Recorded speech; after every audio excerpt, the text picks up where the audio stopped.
Okay, so for this lesson we're going to be really focusing on different strategies of multiplication. As you can see here, we've got activities A, B and C. Activity A starts off with easy strategies. Activity B, we use the strategies from activity A to really tackle a bit more challenging questions. And then activity C is really pushing your multiplication and maths knowledge overall. So we're going to be working through the strategies to help us get through A to C. The obvious place to start is going to be activity A. Now before I start trying to go through the questions one by one, I'm going to have a look at the questions overall and see if I can spot a pattern with them. 7 times 2, 10 times 2, 12 times 2, 8 times 2. What times table do you think I'm going to keep coming back to with this first set of 4 questions? Then have a look at questions 5 through to 8. 6 times 5, 9 times 5, 5 times 5, 10 times 5. Which times table am I going to keep using here? And then the same from 9 through to 12. 3 times 10, 6 times 10, 12 times 10, 9 times 10.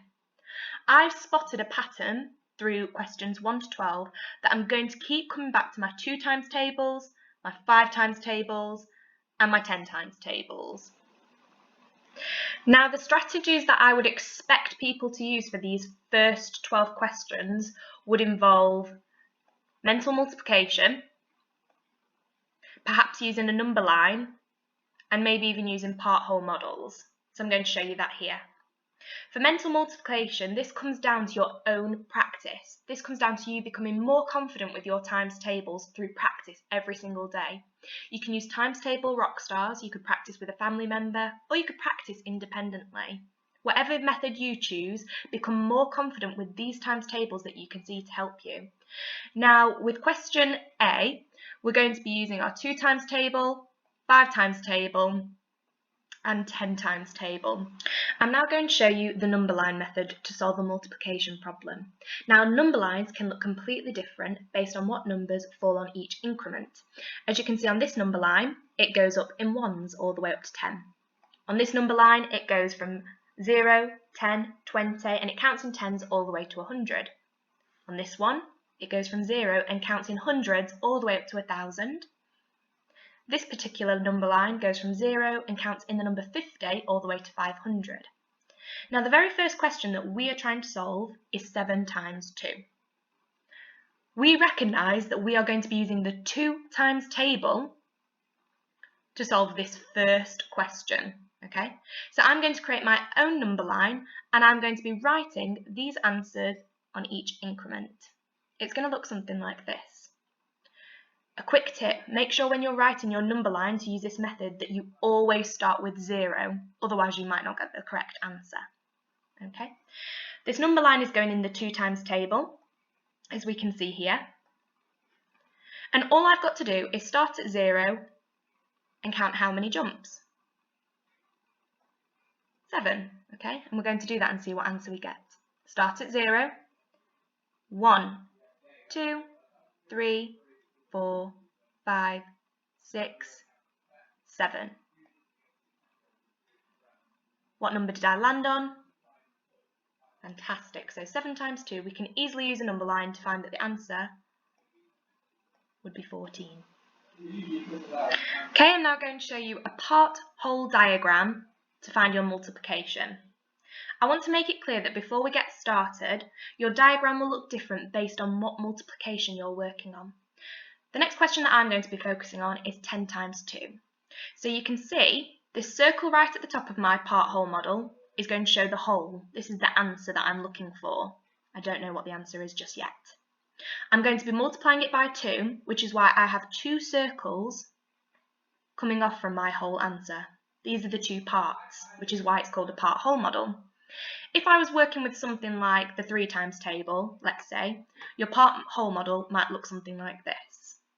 So I just wanted to make that clear before we get started that not all part whole models are going to look the same. Let's go back to this question, 10 times 2.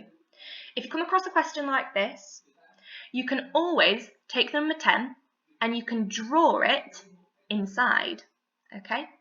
So you can either take your pen to do this, but I'm going to use the counters that I have. So I'm going to put 10 circles, 1, 2, 3, 4,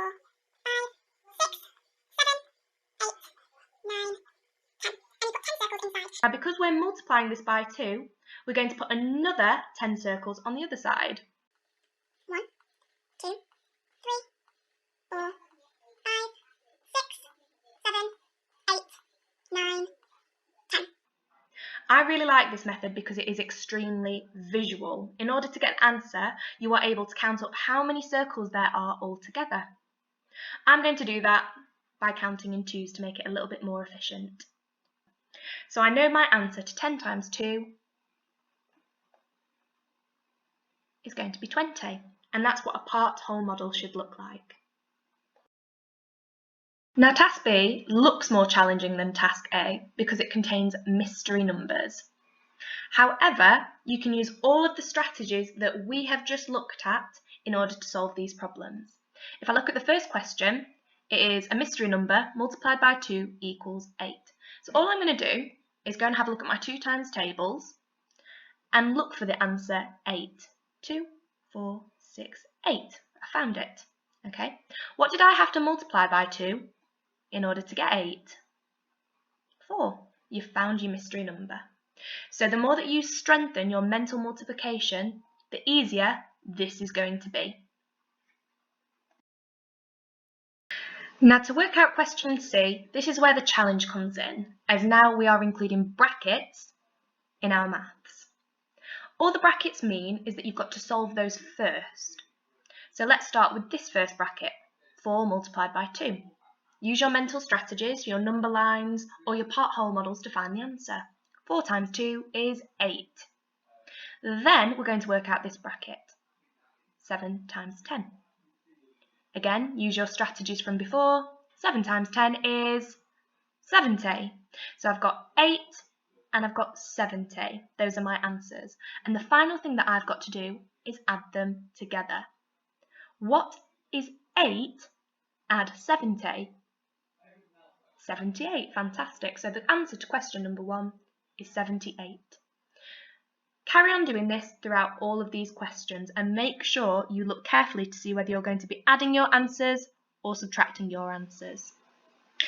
Now, the final strategy that we're going to be looking at in this lesson is the grid method. You can see here for questions 13 and 14, our multiplications have been split up into this grid. All you've got to do is go through and work out by looking at the top row and the side column. So here I can see this square is going to look for the answer 7 multiplied by 5. Use your multiplication strategies to find the answer.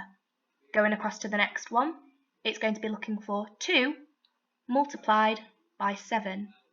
Now we worked that out on the very first question, so once you've got the answer, pop it in the box.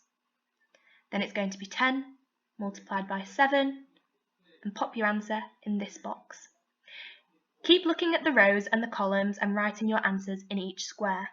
Once the squares are full, you have worked it out. For the final step, you can see our row here is missing our numbers. So this is going to be a little bit like these mystery number questions. We've got to find that missing number. Here we've got 10 multiplied by something equals 50. So I'm going to go have a look at my 10 times tables, find the answer 50. What did I multiply by 10 to get the answer 50? I multiplied it by 5. So I can go back to this and I can write the number 5 in this box. I hope this lesson's really helped you with your understanding of your multiplication strategies for year 3.